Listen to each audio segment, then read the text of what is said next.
young mathematician, how was your first assessment on mathematics? I hope you did incredibly well. Having said that, I want to welcome you to another exciting, fascinating and interesting class on mathematics. Today we shall be treating a very interesting topic, Pythagoras Theorem. This is a theorem that was postulated by a famous scientist called Pythagoras, hence the name. I know you will want to ask me, why this theorem? Why did Pythagoras choose to postulate this theory? Now I'll be answering your question using an animated clip. I want you to sit back and view this video because you will get all your answers right there. View, and I'll be right back with you after this section.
Oh.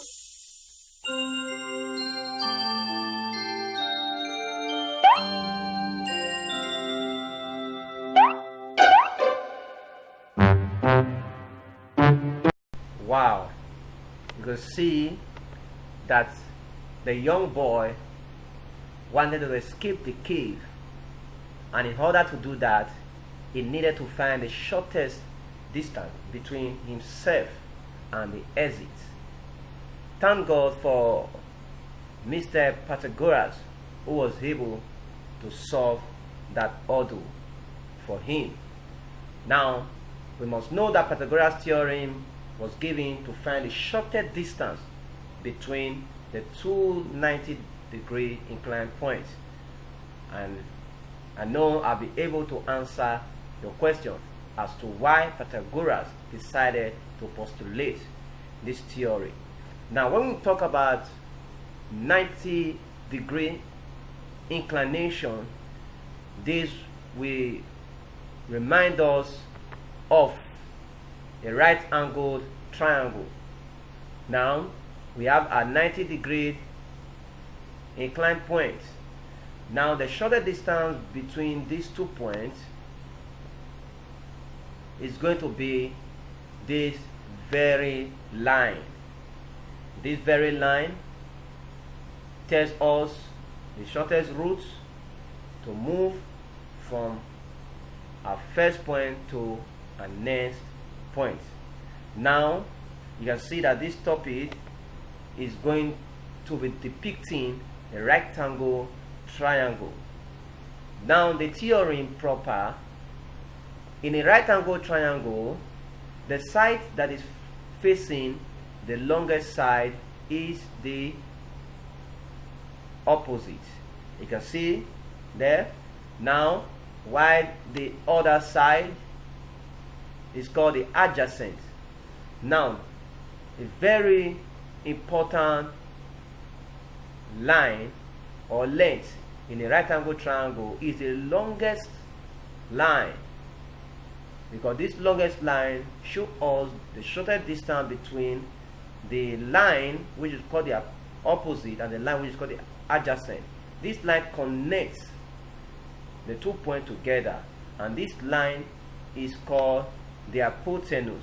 And if you look carefully, you discover that this line becomes the longest line in a right angle triangle.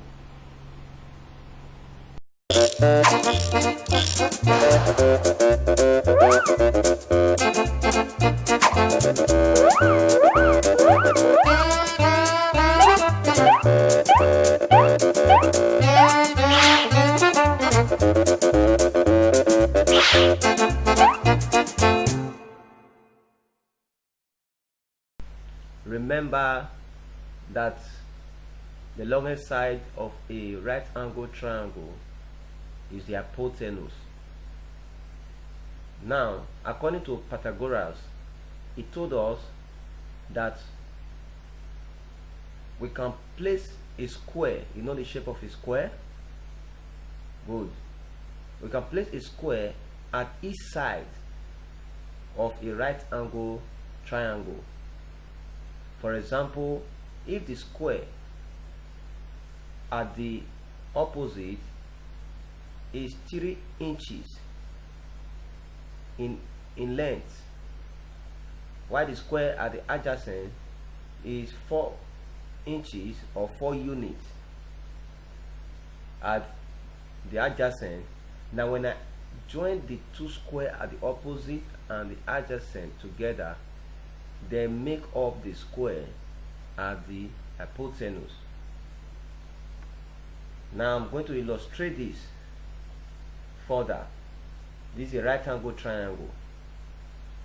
Now this is a square. Now you can see that we can both place a square at each side.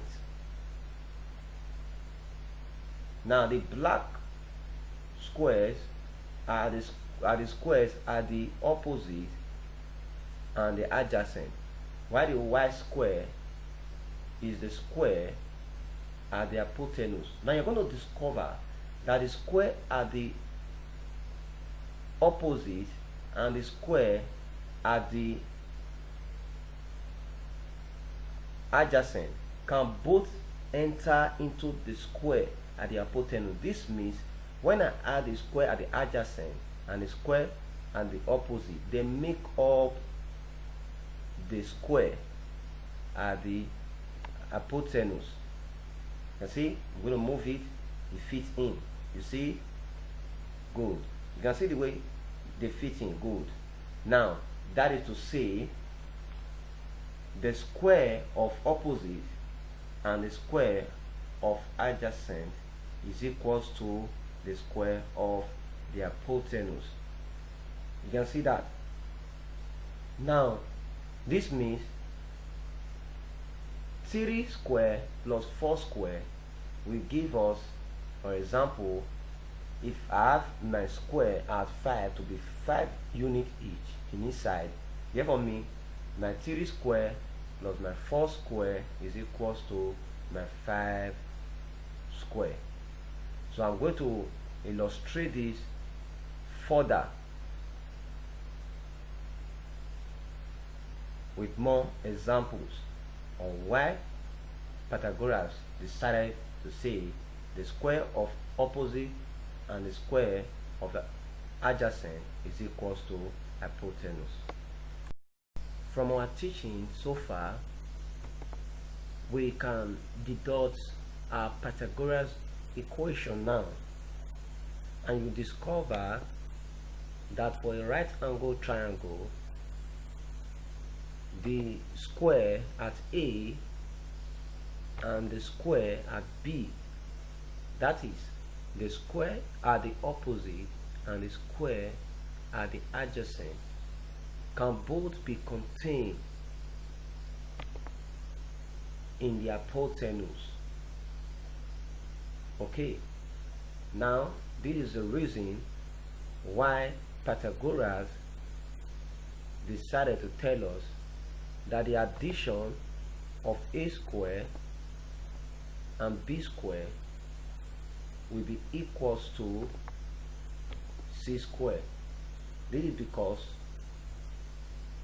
when you look at the right hand corner, you discover that the addition of a and b is equals to c, which is the hypotenuse. This is because the square at A and the square at B, when you put them together, they can be contained in the square of C, which means A square plus B square is equals to C square. Now this is our Pythagoras equation, and I want you to note that C is the hypotenuse, which means the square of opposite and the square of adjacent is equals to the square of the hypotenuse. I repeat, the square of the adjacent plus the square of the opposite is equals to the square of the hypotenuse, which is a square plus b square is equals to c square. Now we'll move on to examine some examples. Let's see how we can use this formula to solve for any unknown side of a right angle triangle. Example: find the longest side of a right angle triangle if its other two sides are 8 cm and 6 cm respectively. Now note, we are looking for the longest side, and our longest side, remember, is our hypotenuse.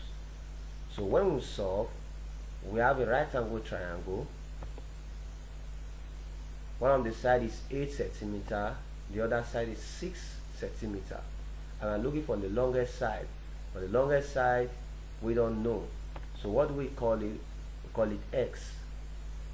Now when you solve by Pythagoras Theorem, remember that the square of the opposite plus the square of the adjacent will give us the square of the hypotenuse. So 8 square means 8 times 8, which is 64, plus c square, which is 6 times 6 is 36, is equals to hypotenuse square, which is s square. 64 plus 36 gives us 100, equals to hypotenuse square. Now remember when we were treating cube and cube root in our earlier class. Please, if you know you have not gone through the content page of cube and cube root, I want you to go back and do that, because that will give you a clear picture of what we are doing here. Now under cube and cube root, I told you that when you have a number that is square and you want to cancel out the square, what you do is to root the number. So you are going to root both sides. If I root my 100, that is square root of 100, and I root my x. Okay, I root my x square. That means my square root cancels square, leaving my x behind. So therefore I have x behind. I've cancelled out my square using a square root. So square root cancels square, leave my x behind. Then the square root of 100, that is what number will multiply itself to give you 100, and give me 10, because 10 times 10 is 100. So the square root of 100 is 10 centimeter. So when we move on for more example, this time I'm going to be solving a very technical question. In case you see this kind of question some other time.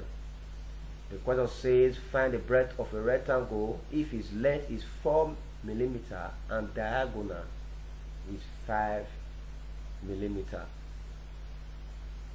Now we are talking of a rectangle. We have a rectangle.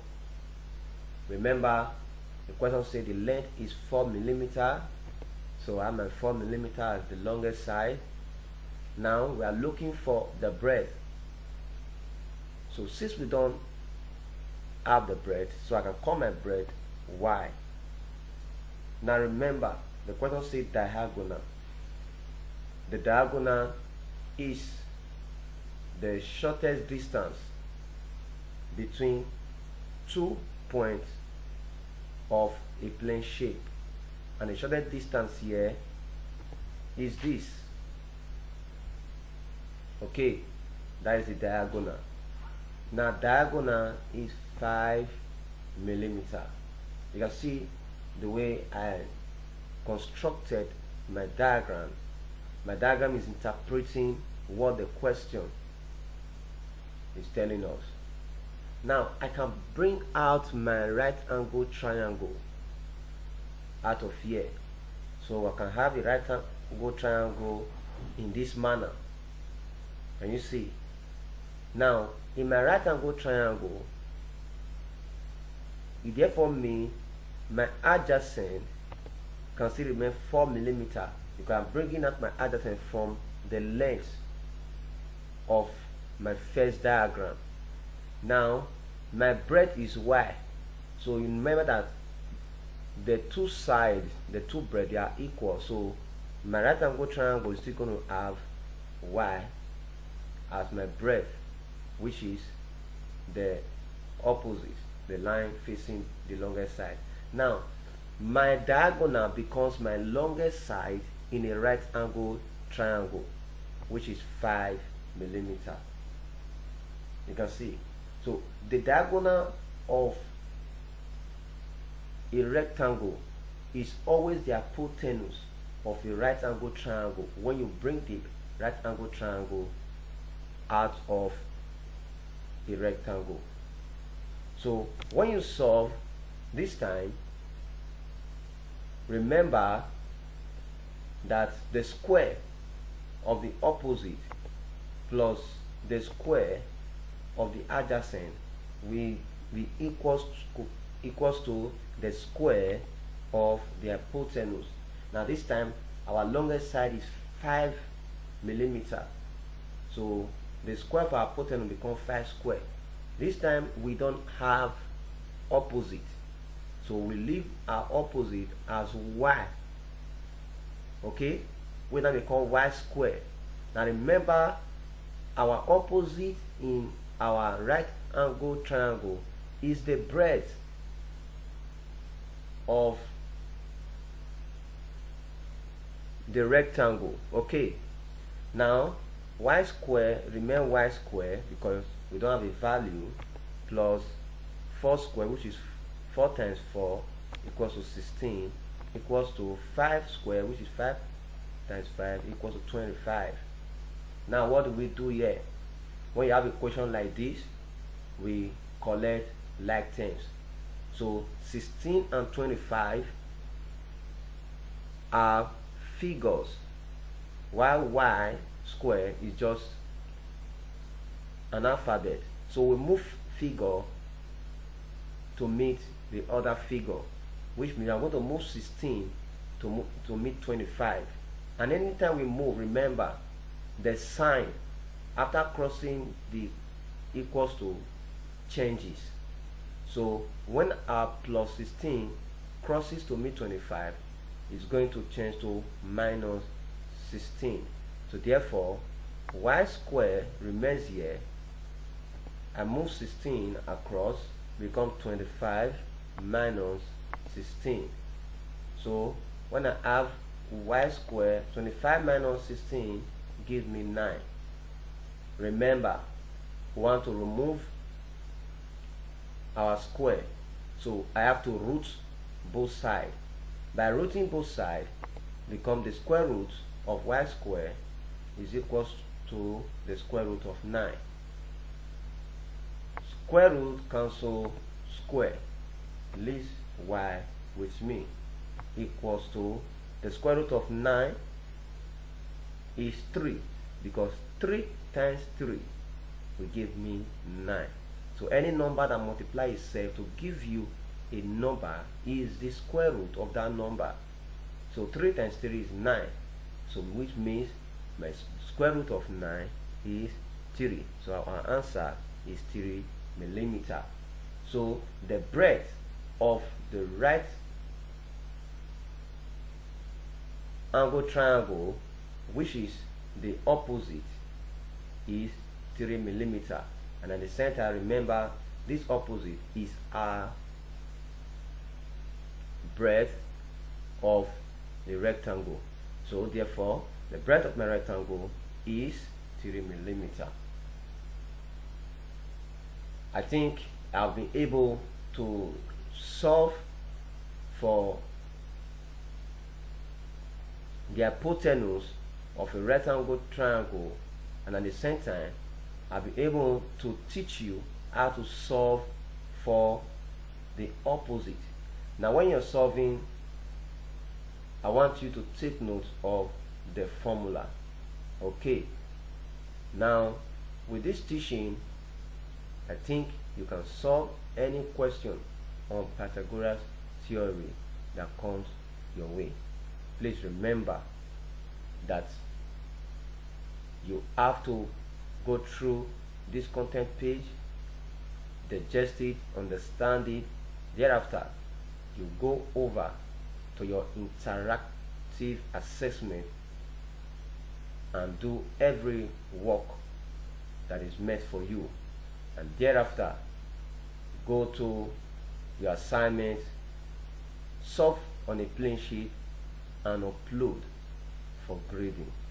Till we meet again in our next class, I wish you success. Bye for now.